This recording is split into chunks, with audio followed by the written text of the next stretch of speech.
हाय, hello, नमस्कार आणि राम राम मंडळी. मी ॲडव्होकेट आई तुम्हा सर्वांचे सहर्ष स्वागत करीत आहे.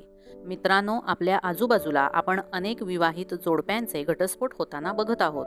खरं तर घटस्फोट हा समाजासाठी अत्यंत जटिल आणि गंभीर मुद्दा बनत चालला आहे. काही विवाहित जोडप्यांमध्ये घटस्फोट घेणे ही वैयक्तिक सुरक्षेच्या दृष्टीने गरज आहे, तर काही विवाहित जोडप्यांमध्ये स्वतःचा इगो आणि इतर वैयक्तिक चैनीसाठी फॅशन होत चालली आहे. आता नक्की घटस्फोट घ्यावा की नाही हा प्रत्येकाचा वैयक्तिक प्रश्न आहे. परंतु विवाहित नवरा बायकोंमध्ये जर घुसमट होत असेल किंवा बायको किंवा नवऱ्याला या नात्यामधून शारीरिक आणि मानसिक आर्थिक त्रास होत असेल, तर त्या व्यक्तीसाठी कायद्यामध्ये अनेक तरतुदी उपलब्ध आहेत, ज्यामुळे ती व्यक्ती या होणाऱ्या त्रासातून मुक्त होऊ शकते. 1869 मध्ये भारतीय कायदेशीर व्यवस्थेत भारतीय घटस्फोट कायदा तयार करण्यात आला.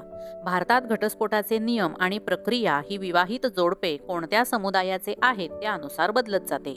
मित्रांनो, घटस्फोट म्हणजे पुरुष आणि स्त्री यांच्यातील वैवाहिक संबंधाचे कायदेशीर विघटन असते. घटस्फोटानंतर पोटगी, मुलांचा ताबा, मुलांची भेट, मालमत्तेचे वाटप व कर्जाचे वाटप यांचा देखील योग्य निर्णय दिला जातो. तर मित्रांनो, ॲडव्होकेट आई या चॅनलद्वारे मी घटस्फोट घेण्यासाठी भारतीय कायदा काय सांगतो, प्रत्येक धर्मामध्ये कोणत्या कायदेशीर तरतुदीप्रमाणे घटस्फोट घेतला जातो, तसेच घटस्फोट संबंधित इतर सर्व प्रश्न आणि मुद्द्यांची सविस्तर माहितीची सिरीज घेऊन आले आहे. येणाऱ्या काही व्हिडिओजमधून घटस्फोट संबंधित सर्व प्रश्नाची उत्तरे देण्याचा मी प्रयत्न केला आहे. त्यामुळे माझे येणारे सर्व व्हिडिओ नक्की बघा. त्याचबरोबर तुमच्या शेजारी पाजारी नातेवाईकमध्ये कोणाला खरंच गरज असेल तर त्यांना देखील हा व्हिडिओ नक्की शेअर करा. चला मग आजच्या व्हिडिओला आपण सुरुवात करूया. व्हिडिओमध्ये सर्वात पहिला मुद्दा म्हणजे घटस्फोट म्हणजे काय हे बघूया. घटस्फोट म्हणजे न्यायालयात याचिका दाखल करून कायदेशीर प्रक्रियेद्वारे विवाहाचे विघटन करणे. जेव्हा न्यायालय घटस्फोटाचा आदेश देते तेव्हा ते पती पत्नीच्या नात्याचा अंत करते आणि त्यामुळे सर्व विवाह संपुष्टात येतो. भारतात प्रत्येक धर्मासाठी वेगवेगळ्या कायद्यानुसार घटस्फोट घेतला जातो. आता हिंदू विवाह कायदा 1955 अनुसार हिंदू, बौद्ध, शीख आणि जैन लोकांसाठी घटस्फोटाच्या तरतुदी आहेत. भारतीय घटस्फोट कायदा 1869 अनुसार ख्रिश्चन धर्मियांसाठी. मुस्लिम विवाह विघटन कायदा 1939 द्वारे मुस्लिम लोकांसाठी. पारशी विवाह आणि घटस्फोट कायदा 1936 द्वारे पारशी लोकांसाठी आणि विशेष विवाह कायदा 1956 द्वारे नागरी आणि आंतरसमुदाय लोकांसाठी घटस्फोटाच्या तरतुदी भारतामध्ये उपलब्ध आहेत. आता या घटस्फोटाचे हिंदू कायद्यानुसार प्रकार कोणते ते आपण बघूया. हिंदू कायद्यानुसार घटस्फोटाचे दोन प्रकार आहेत. एक म्हणजे परस्पर सहमतीने घटस्फोट, याला म्युच्युअल डिवोर्स म्हणतात. दुसरा म्हणजे वादग्रस्त घटस्फोट, याला कंटेस्टेड डिवोर्स म्हटले जाते. आता आजच्या व्हिडिओमध्ये आपण हिंदू धर्माप्रमाणे म्युच्युअल डिवोर्स, परस्पर सहमतीने घटस्फोट संबंधित सविस्तर माहिती घेणार आहोत. म्युच्युअल डिवोर्स म्हणजे काय, तर हिंदू विवाह कायद्याअंतर्गत परस्पर घटस्फोट हा कलम 13 प्रमाणे नियंत्रित केला जातो. यामध्ये दोन्ही पक्ष म्हणजे पती आणि पत्नी परस्पर सहमत होतात आणि शांततापूर्व विभक्तेसाठी त्यांची संमती व्यक्त करतात. या घटस्फोटात पती आणि पत्नीला पोटगी आणि मुलाच्या ताब्याशी संबंधित काही मुद्दे असल्यास ते आधीच निश्चित करावे लागतात. परस्पर सहमतीने घटस्फोटासाठी कधी अर्ज करता येतो, तर परस्पर सहमतीने घटस्फोटासाठी पुढील अटी आणि नियम पूर्ण करणे आवश्यक आहे. नंबर 1 म्हणजे पती आणि पत्नी दोघेही सहमतीने वेगळे होण्यास तयार असणे आवश्यक आहे. नंबर 2, पती व पत्नी किमान 1 वर्षापासून वेगळे राहिले पाहिजेत.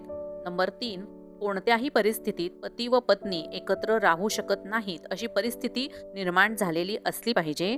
आणि नंबर 4, 1 वर्षाचा जो विभक्त किंवा वेगळे राहण्याचा कालावधी आहे तो लग्नाच्या तारखेपासून किमान 1 वर्ष असला पाहिजे. आता हा परस्पर सहमतीने घटस्फोटाचा अर्ज दाखल करताना आवश्यक कागदपत्रे कोणती ते बघूया. पती पत्नीचा निवासी पुरावा, यालाच पत्ता पुरावा म्हणतो. विवाह प्रमाणपत्र, पती पत्नीचे किमान 4 फोटो, मध्यस्थी अयशस्वी झाली आहे आणि दोन्ही पक्षांमध्ये किंवा म्हणजेच पती पत्नीमध्ये समेट होऊ शकला नाही हे दाखवणारा पुरावा, पती पत्नी 1 वर्षापासून वेगळे राहत आहेत हे सिद्ध करणारा पुरावा, पती पत्नीच्या व्यवसायाची व आर्थिक उत्पन्न दर्शवणारी कागदपत्रे, यामध्ये पगार स्लिप, नियुक्तीपत्र यांचा समावेश होतो.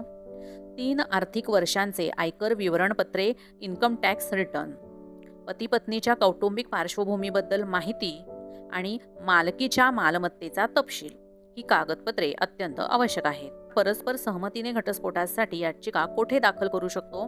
खालीलपैकी कोणत्याही एका कुटुंब न्यायालयात परस्पर सहमतीच्या घटस्फोटासाठी याचिका दाखल करण्याचा पर्याय कायद्याने दिला आहे. नंबर 1 म्हणजे ज्या ठिकाणी पती व पत्नी शेवटचे नवरा बायको म्हणून राहत होते त्या ठिकाणी. नंबर 2 ज्या ठिकाणी सध्या नवरा राहत आहे त्या ठिकाणी. आणि नंबर 3 ज्या ठिकाणी सध्या बायको पत्नी राहत आहे त्या ठिकाणी. हा मुद्दा बघूया, तो म्हणजे परस्पर सहमतीने घटस्फोट घेताना जी याचिका आपण दाखल करणार आहे त्या याचिकेमध्ये महत्त्वाचे मुद्दे कोणते समाविष्ट करणे आवश्यक आहे. परस्पर घटस्फोटासाठी विवाहित जोडप्याने घटस्फोट याचिका ही ज्या राज्यात जोडप्याचे लग्न झाले आहे त्या राज्यातील कौटुंबिक न्यायालयात दाखल केली पाहिजे. या याचिकेमध्ये पुढील मुद्दे समाविष्ट केले पाहिजेत: जोडीदारांची नावे, लग्नाची तारीख, वेगळे होण्याची तारीख, घटस्फोटाची कारणे आणि घटस्फोटाच्या अटी जसे की मुलांचा ताबा, पोटगी, मालमत्तेचे विभाजन इत्यादी. मित्रांनो, आजचा व्हिडिओ जर आवडला असेल तर लाईक, शेअर आणि सबस्क्राईब करायला विसरू नका. मग भेटूया पुढच्या व्हिडिओमध्ये. धन्यवाद.